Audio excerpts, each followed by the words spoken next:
Hey there, and welcome to Business Over Cocktails. I'm Lauren Najar, your host and hype woman, bringing you real talk about entrepreneurship. This is the podcast where we dive into the bold whys, the messy middles, and the game-changing aha moments that lead to success. You'll hear unfiltered stories from entrepreneurs, plus bite-sized solo episodes inside the Business Chaser series, where we cut through the noise and get straight to what actually drives sales, visibility, and growth. So whether you're here to get fired up or finally feel seen in your business journey, pull up a seat, pour your favorite drink, and let's have a real conversation. Hi, everyone. Welcome back to Business Over Cocktails. Today, I am sitting down with someone who's bringing calm to the chaos of entrepreneurship. We were literally just talking before I hit record of systems and how we wish they could be more sexy. So that's going to give you kind of a taste of what we're going to talk about today. This is Tracy Medeiros, a business design architect and trusted fractional COO for visionary CEOs.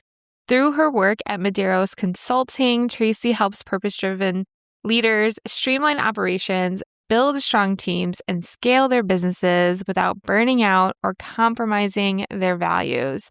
Known for her strategic mind and soulful approach, Tracy is the behind-the-scenes force helping CEOs move from firefighting to flow, and I will say she is Hawaii-based. And that is something that I love to connect with her on. So thank you, Tracy. Thank you for being here. Thank you for having me. I'm excited. So we actually touched on this a little bit before I hit record too, but you were touching on your corporate background. So can you take us through your background and how you've arrived to then now having your own business? It was by accident, to be honest with you. So I started my career in middle management back in the early 2000s and worked my way up from there and worked for some wonderful billion-dollar companies in the ops realm. So that's kind of how I got started. I've always been a planner. I've always thought systems were sexy. Could probably talk about them all day. And so I would be in the midst of those companies and creating departments and really working on the back end of how we can be, what is that old saying? Bigger, better, cheaper model back in the early 2000s. Yeah. So I was all about that. And then, unfortunately, my dad passed away. And when that happened, a year after that, we didn't move everyone. We just brought everyone here to Hawaii to put him in the veteran cemetery. And I decided I didn't want to leave. So I also got married at that point because we had all the family together. It was great. And so my husband and I said, okay, we're going to give ourselves a year and then we're going to move to Hawaii. And in that midst of time, I thought I was going to move with my current company. I pitched them. I had, really shown and this is way before remote working was even really a thing, but, that it could be done. I do some traveling here back and forth and it could be done. And 2 weeks before I was supposed to leave, they brought me into their VP of sales office and said, we don't really want to promote this. So you're welcome to stay, but if not, unfortunately, you're going to have to leave the company. And so I did leave the company and just kind of took a job here that was an operations manager with a small company and worked with them for a year. And then they were going to lay me off. I'm like, wait, no, we're not going to do that. You're going to be my first client. And so I turned them into a client and really just immersed myself into the community here and worked here on the islands. And then I really kind of noticed that the island's pretty small. So then we emerged out to the other islands. And that's really where my heart and soul is working with the islands here. But it's still kind of small. So finding that remote online niche has really been nice because I like to work on Oregon, Washington, California, Nevada. I have to admit, I like time zones that are close to mine. So I have had clients that are in Australia. That was really difficult, to be honest with you. And then clients on the East Coast. And so for the right client, we'll do that. And that's the, amazingness of technology that we have here. I love that. But yeah, it just kind of started by accident. And I've been in business since 2016. And it's just kind of morphed into what it is today. Yeah. Yeah, that is one thing that I've noticed, and I've had to almost like over explain on my end, is that how I have been able to build a business online solely, right? Like over the last year, I've been getting involved more locally here in the Chicago area, Northwest Indiana. And the people that I meet do not have an online business. Like a lot of their businesses are just here locally in Northwest Indiana. And the thought of building a business solely online is just like really crazy to them. And I feel like I've had to really explain that of like, just some of the questions they're asking is like, well, no, I never had to deal with that because we have this wonderful online space where we can connect. And another thing too is I've noticed, and I think like where you're at, right, in Hawaii, I think like there's probably a lot of that, the similarities of like people want to meet in person all the time and not like do things like virtually. That's at least what it is here. It's everyone wants to meet up for coffee or do the thing. And I get that. I like that. But the possibilities are endless when you connect online. And kind of like what you said too, like it's hard for me to have clients. I actually had a client in India this year. And so our time difference was like 10 and a half hours. And that's weird because it's like on the half hour. But B, that's also difficult. And I would, for us, like then that means I would have to be available at 8 a.m. or 9 a.m. my time in order for her then to have a call with me, 7:30 p.m., 8 p.m. her time. So I would do it for the right client as well. So I agree with that. But yeah, the online business is wonderful to have. Like that is such a wonderful thing to have. It is wonderful. But for somebody who came from corporate and everything is very tactile, and then even living in the community that I live in where it's, meeting your people at the grocery store or, at the coffee shop. And it was a different beast for me to really like immerse myself into that online business. And I even say it to this day that for me, sales for me is easier in person than it is in this online space because I am, very interactive with conversations. I can gauge, the body language. I can see where you're not quite getting something, where I need to go into further explanation. And that's so hard to really gauge online, especially when you don't want to be on the phone all day. Mm-hmm. Yeah, definitely. And so I spent 10 years in banking. And when I finally left that job to be full-time, I definitely had to decondition myself because I like structure, I like routine. But when I left my job, I found myself like, I need to work, 9 to 5, right? Like, Oh, and I yeah. need to take calls and I need to do all these things. So I resonate with what you just said of like coming from corporate, it's definitely different, right? Like, when did I leave the bank? So like, I was working at a bank when it wasn't normal to email your clients. So like they would have online banking, right? But we wouldn't even have text message availability or email. And like for me, I would love, and I actually started doing that on my own. So I maybe deep down at that point, I knew that this was going to be a medium that I would thrive in. I didn't know I was going to start my business online at that time, but I was, again, to your point, as everything was done in person, everyone had to come in to open up a checking account or a loan or things like that, or want to talk on the phone or have a phone call. And I'm like, why can't we email? Because you can just get more done. But then it is such a shift when you are in corporate for so long and then you then have this business. And I struggled with that for a long time too. It's like, yes, my clients are online and I was doing that for a while.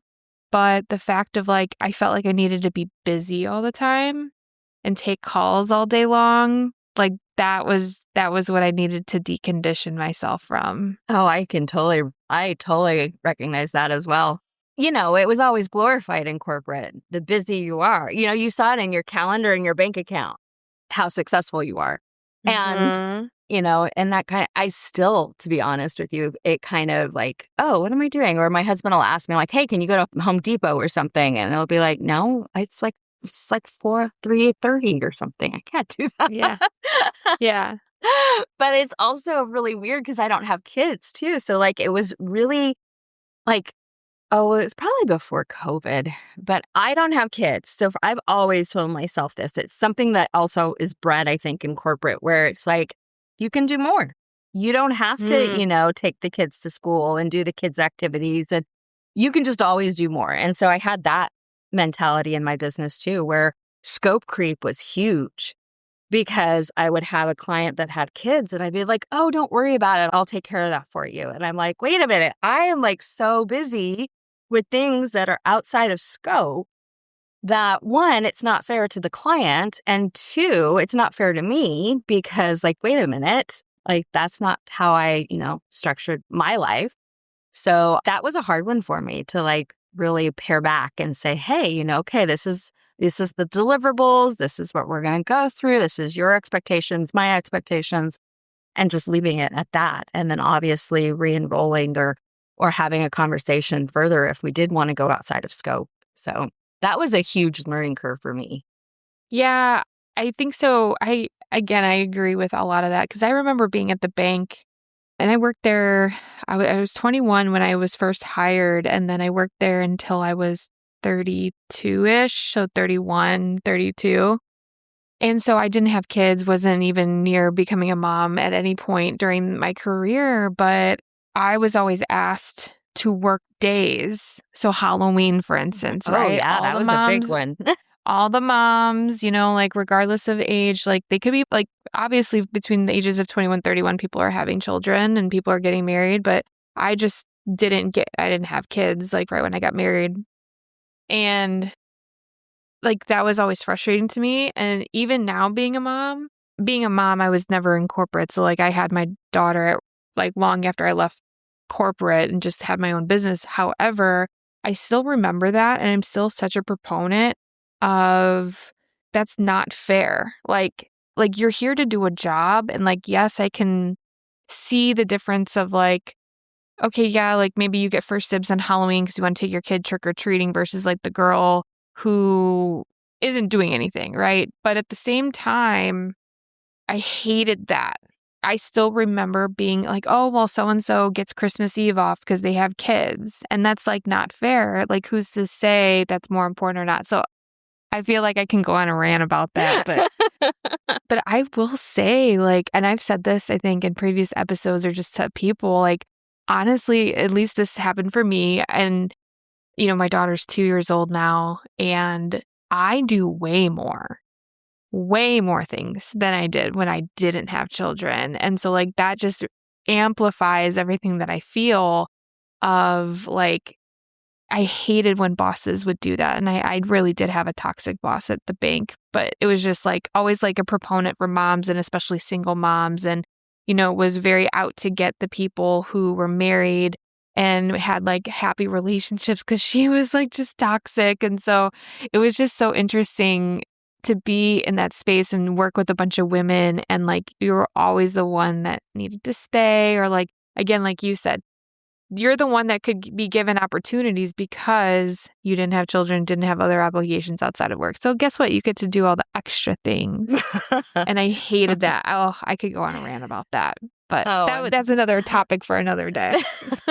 And with me, I guess it just never really bothered me. Like I do remember when you said Halloween, that one was a big one. So like whenever somebody asked me to take on another project or stay later for Halloween or whatever, I didn't necessarily see that as a negative thing, but I always made sure that they came and trick-or-treated because I wanted to see the cute little kids too. Mm-hmm. Yeah.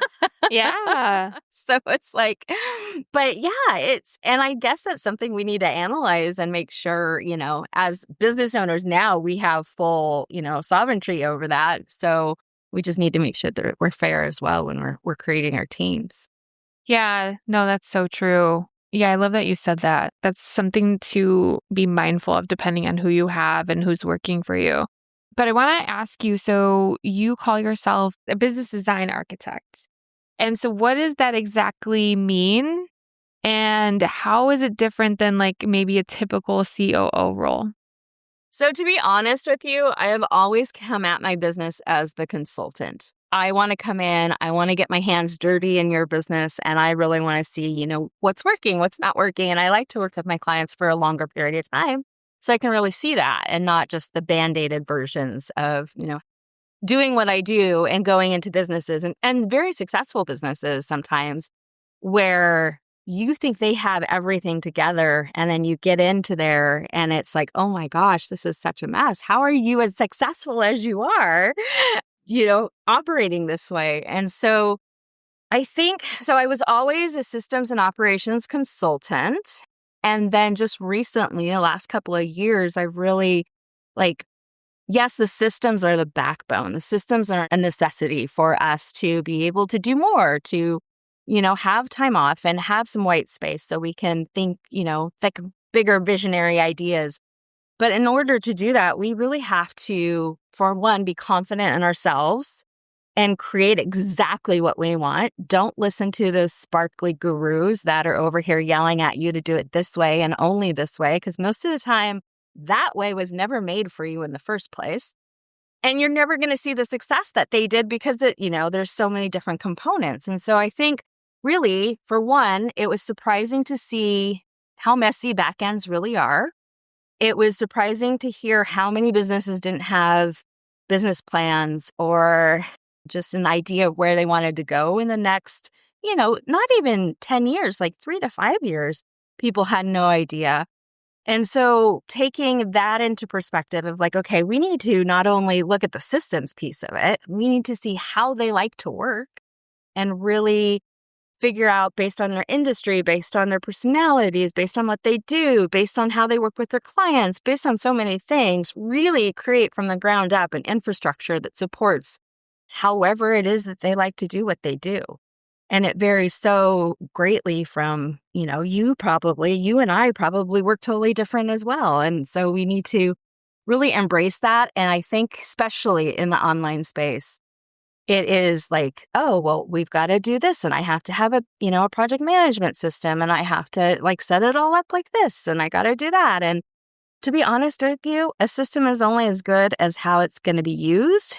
And if you're too scared or you hate getting into that system, you're not going to do it. So if you like doing the Post-it notes, I'm all for it. Let's just make it simple because I've found too, coming from corporate, we don't like simple. We like these beautiful, elaborate systems that are so convoluted. And so that was something that I also had to kind of scale back in my own business is that simple usually always wins. So let's take what works in your business, amplify it, simplify it, and really make sure that you're embracing a business that you love. So designing a business that you love. Yeah, I resonate with all of that. Simplification and simplified business strategies, that's what I'm all about. I twitched when you talked about corporate work systems because I remember one of them and I hated it. And it was so funny because I had to deal with it at a bank. And then the last 2 to 3 years of my corporate career, I actually worked somewhere else. And they were so excited to get this one system. Oh, wow. And I'm like, yeah, it's so pretty. It's going to do so much stuff. I'm like, oh no, you're going to hate it. You're going to hate it so much. And then I left shortly after that, but everyone, of course, hates it. So it's just so funny to see that reminded me of that instance of nope, you're going to hate this system. I had to deal with it. I've had to work with it for 10 years. It's not fun. So you mentioned about messy back ends, and I'm also familiar with that. I've seen, just my clients, of course, but then just being a peer or seeing successful businesses behind the scenes. And I can attest to that. Yes, it is very messy. I think for myself, I feel like I can always improve, and I might be a little borderline perfectionist too, but we hear stories all the time that businesses are making millions of dollars, but they don't even have a business bank account, right? And so and I feel a lot of times with creatives, right? Me and you were kind of talking to about how we like the left brain kind of stuff with systems and data and analytics, but do you find that it's maybe the purpose-driven CEOs and they lead with purpose and they are the creative brain? Do they maybe have the pattern of being messy in the back end, or is it kind of just across the board? Surprisingly, it's across the board. Granted, and I will even say this too, systems people are sometimes the messiest because we like to get into other people's stuff, not necessarily our own stuff. But overall, to be honest with you, creatives, I think, are a given. Like a lot of them are like, I don't want structure. It limits me, or, I just don't have the brain for it. And systems, it's not for everyone. And that's why you hire other people to help you out with that. But across the board, it's funny because it's pretty much a problem across the board. But then you do have those other business owners that are pretty like tight in their back end, but they're usually also micromanagers. Mm. Yeah, So then you that have a makes whole sense. nother issue to deal with. Yeah, that makes sense. How did you find like the industry of like operations and systems, and why do you like to be in this industry? For one, I think it's what I know because I was in it in the corporate realm. Mm-hmm. And then I was really blessed when I did move to Hawaii. I was thrown into a job that threw me into the community. And so also a little bit of my background, I was here in Hawaii for a while. My parents came every summer, we were here. And then as I was a teenager, I stopped coming, and then I went to college and then career, and I hadn't been back for a pretty long time. And so it was kind of a culture shock coming back to Hawaii. And all of these things that I remember being like so nostalgic for my childhood, these businesses were going out of business, or they were trying to sell and they were just having some challenges. And so I was able to see really quickly, they were amazing at what they did. They had an amazing service or amazing product, but it always seemed to contribute back to the operations piece of it. Like they just weren't stellar in that area. And so it led to burnout. It led to, okay, I'm in retirement age. Let's just sell. Let's get, and I didn't like that because a lot of times the selling piece didn't happen because they didn't have the back end. They didn't have the systems. And if you're going to sell your business, you need to make sure that it works without you, right? So like, I just kind of saw that this was a problem, and it was something I actually like to do. Like I love getting into people's businesses and just kind of, oh, this is interesting. Why do we do this?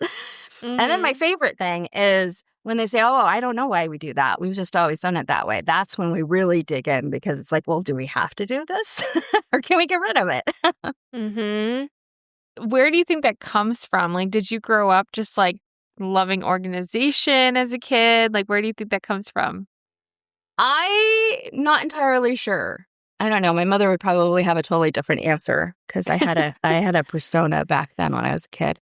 I told the neighbors my name was Barbara, and I had like a briefcase. And my mother was a Sunday school teacher, and when I was fairly young, like really young, probably like under kindergarten age, I would always get the kids to like, no, come over here. We're going to play meeting. That's just my mom. We're going to go over here in the corner. So I've always been able to move people into a certain direction, and, the organization piece. I think for me, it's more like if you have more structure in your business, the more freedom you really do have. And so that's what I really want people to learn is that, yes, it looks like it's time consuming. It may be hard work, but if you put the time in now, you're going to have so much more freedom than what you have. Mm-hmm. Yeah, that's exactly it. And so how do you help people, I guess, see the light in that way, right? Because I see it all of the time that people, specifically my clients as well, they are the bottlenecks of their business and they want to grow, right? They want to make more sales, they want to sign more clients, and they're hiring, which, okay, great, you're hiring, but that still isn't fixing a problem. Be making it worse. Right. And you're making more work for yourself if you don't have the systems or the SOPs in place to then just like give them so then they can figure it out. When really like, so I like I said, I see it all of the time with a lot of clients, and they hit plateaus where they're making money. So say six figures a year, and you start to just, oh, I need to hire someone. But do you actually have the systems in place? So how do you feel like? What do people need to hear or believe to finally say, okay, I need to stop taking on more work. I need to stop hiring. I need to focus on my systems. I need to take a few steps back so then I can spring forward. Yes. And I think that's really the root of it is the Mm-hmm. education piece of it. Because, yeah, I don't know how many times I'll go through a sales conversation with someone and all they really want is they want that SOP given to them, or they want this, this pretty project management system given to them. And I am like the opposite of what you hear most of the time. It's like, oh, wait, no, we're not even close to that. We have to start from the bottom and work our way up. And that's a little scary. A lot of times, I have to talk a lot. My pipeline is long because I have to really convince people that you can't just hire. And everybody keeps saying that. You need to hire before you're ready. What are all those little cliches that people talk about hiring? But if you don't know what roles you need, and in small business, we're having multiple people do multiple roles. It's not like in corporate where you have this pretty job description and you've got one role and it's, pretty easy peasy. You hire for that person. No, in small business, they could have 3, 5, depends on how small it is, different roles. And if you're not hiring for the right roles, you also need to, and this is another thing I think where I speak differently, is that we need to really know as the business owner, we need to know what our weaknesses are because we should be hiring for those weaknesses. And my SOP lens too is like, this is how we are doing things now. Because I do agree, like if you're hiring people, you need to have that baseline and they need to have somewhere to go besides you to ask questions. So if you have an SOP, that's a perfect scenario, right? But they're hired for a reason. They're either faster at whatever it is, they're either more knowledgeable, there's something that's going to have more value added to that SOP. So this is like, okay, this is how it is right now, but I'm so excited to see what you put together in an SOP, standard operating procedure. It's a living, breathing document in your business. It's going to change as you grow, and it's going to change as more people come on, and there's different holders. And so, I think that's my main mission is to really educate that, yeah, SOPs are great. And if you have a baseline for people to use them, that's amazing. But they're not going to stay. Like some people I want it done to a T. It has to be done exactly to a T like this. And I'm like, what? Why? If they're Mm-hmm. going to do it better, don't we want them to fly and do it better for you? So I think a lot of it's just that education piece. And I think one of the reasons too, I like to call myself an architect is I think that leads more into that. Like we're Mm-hmm. definitely creating, if you think of a house, we're creating that, that infrastructure, that first cement pour and then working up. Do you feel that you've had struggles with hustle or burnout in your businesses or in the corporate aspect? I have no eyebrows. So I know from experience, yes, burnout, it's a real thing. And unfortunately, you can ignore it all you want, but your body is going to take you out. Mm-hmm. So, and it's not like I like to say, like when I first got into this online space, I was like, oh, this is going to be so different. People are starting businesses for freedom and spending more time with their families, and they have like this whole new definition of success. But if you really get down to it, we still have that pressure to do more. Oh, yeah. We still have that pressure to be busy. We still have that pressure, like our to-do lists are never ending. So like when people say, oh yeah, you get to, lay at the beach all day. Yes, that's a priority for me, not all day, but I do like to Right. go to the beach on a Tuesday. And so that's built into my business. And I think we have to recognize that there's things that's important to you. Let's build that into your business. Mm-hmm. One thing that you reminded me of is actually, so today before we recorded, I left my house and I drove to pick up lunch and I drove back. And I literally had that moment of, oh, I can do that every day if I wanted to. And I can't some days, I'll have calls, throughout the day and stuff, but I always have a break for lunch. And I'm like, yeah, some days not that I want to spend money every day, but I literally, as an adult, can go and do this all the time. And I still have those instances where I'm unraveling from that restriction and that busy culture of oh, how am I going to fill my day and my time? And I do feel also that while I do admit that me being more focused as a mom has really helped me versus before I became a mom. However, even in like, say, the 8 hours I get each day, we have, thankfully, my mother-in-law comes 4 days a week and watches our daughter here at home. I get 8 hours each day uninterrupted, but I feel like I need to pack that as fast and as full as I can because I don't want to work. I can't work after 5 p.m. And really, I shouldn't be staying up late working anyways. But sometimes I have to. Sometimes we have to, right? But we Yeah. don't need, to your point, we don't need to do that. And to my kind of like struggle that I've had is always like, I don't need to get to-do lists done every single day because this isn't corporate. And why I'm constantly reminded of this is my husband also works from home, but he has a corporate job.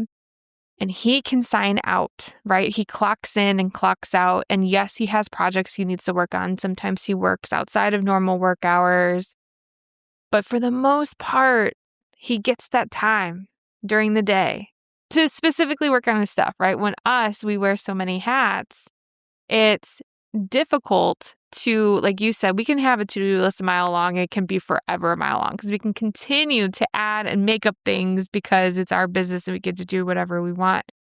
But yeah, that is something that I still struggle with sometimes. It's like, it's not necessarily resentment, but I think it's just like, yeah, like I can see the difference. I know what I'm doing in my own business of like, it's okay to shut off the computer and come back to this work. Like, and that is up to us, maybe then the systems and the boundaries we put in place that, okay, like if I'm working on a project for a client, I'm not going to say, I will get to this for you tomorrow. Like I will get to this by Monday, right? Like you can have those boundaries. And I think it's really important to do that too. So yeah, our to-do list can easily be a mile long, but I think it's important to recognize that even though the to-do list might not ever be done, we do have to take time to have that freedom as well.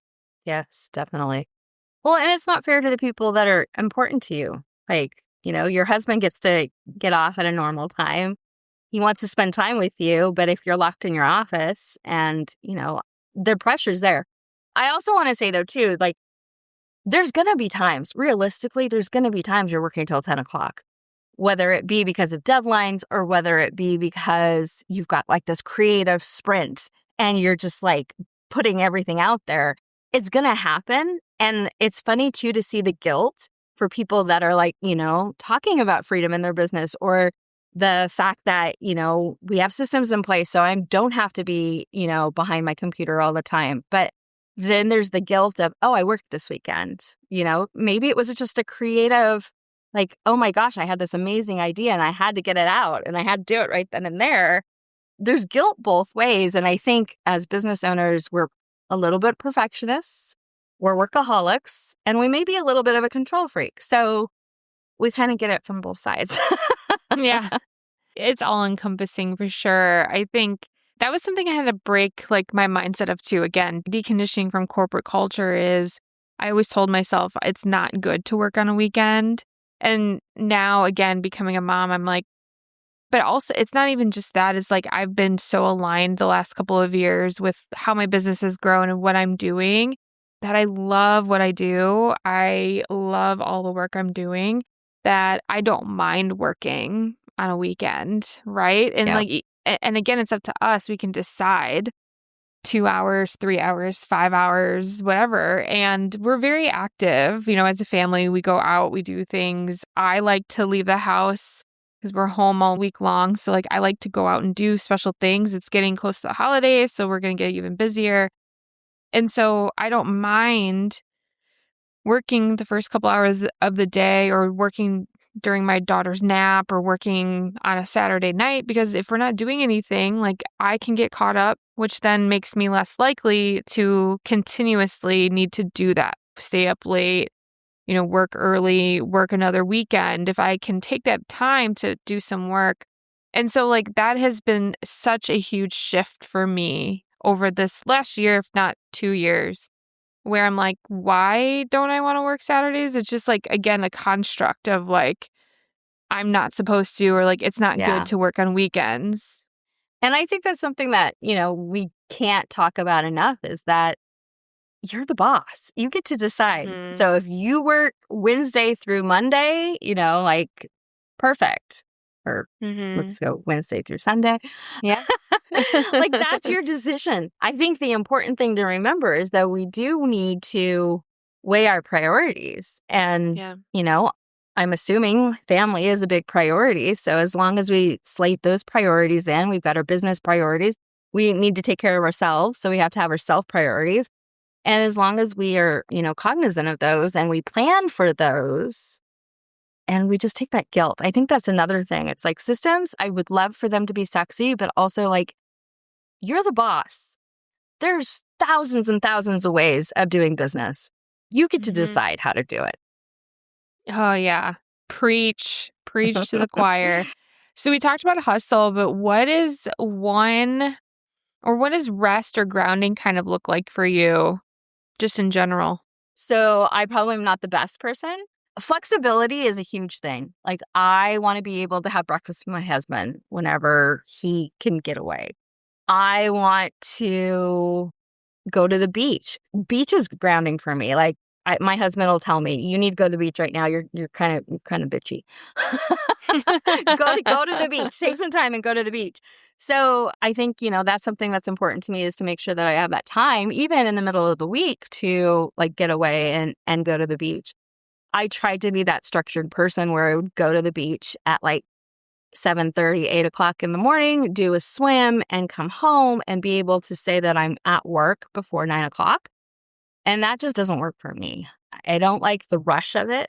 I Mm. like to sometimes I do need to think and reflect about things. And so that's my time to either take care of myself or take care of the business. Because sometimes it takes you out of your business to really kind of look at some maybe challenges or some opportunities. And if we don't have that time to recognize those things, it's just, going to either be pushed away or it's going to become a bigger problem.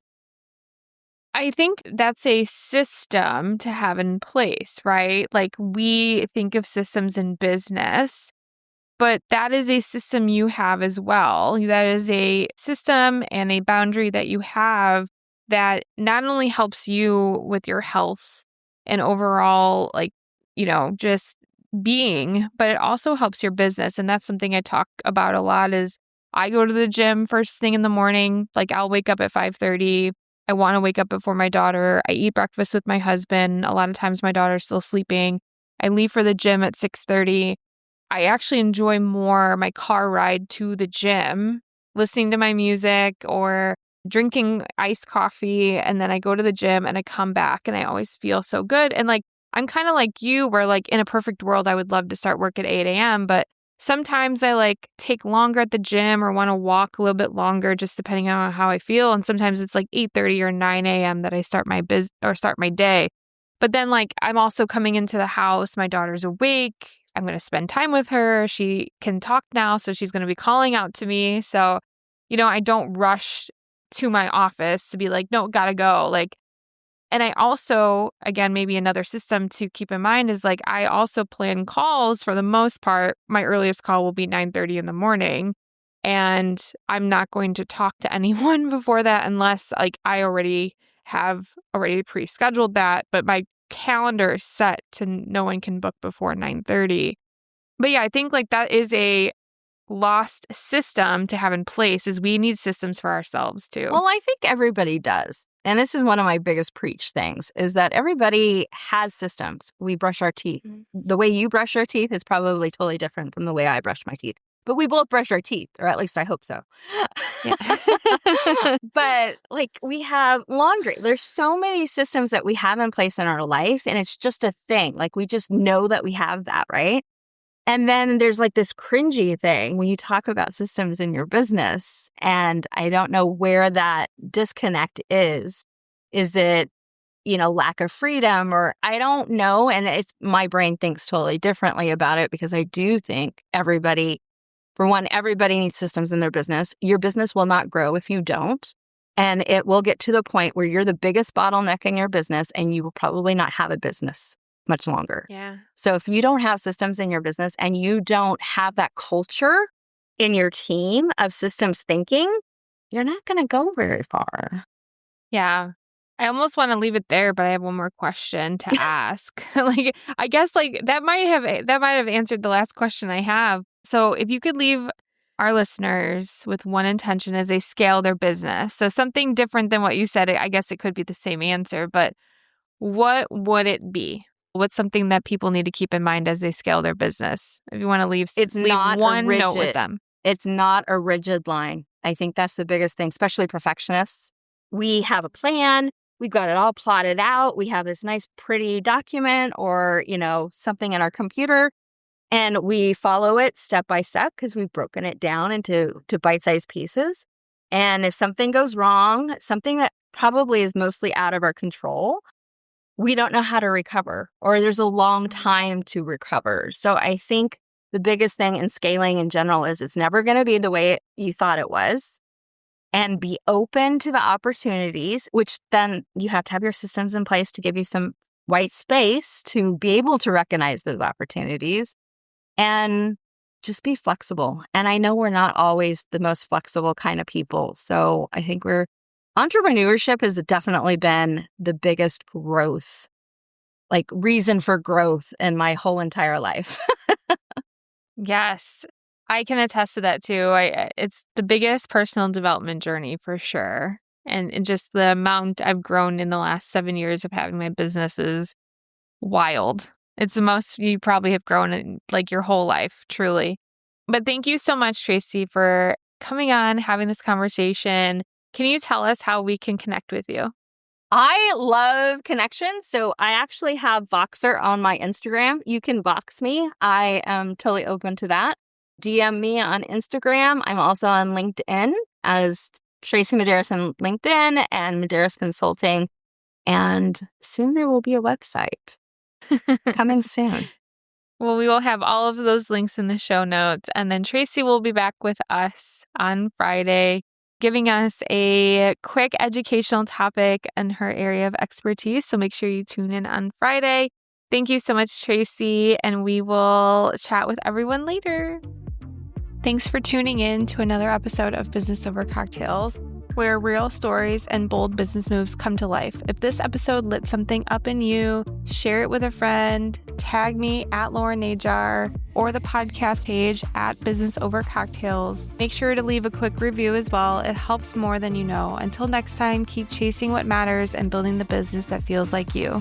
Cheers!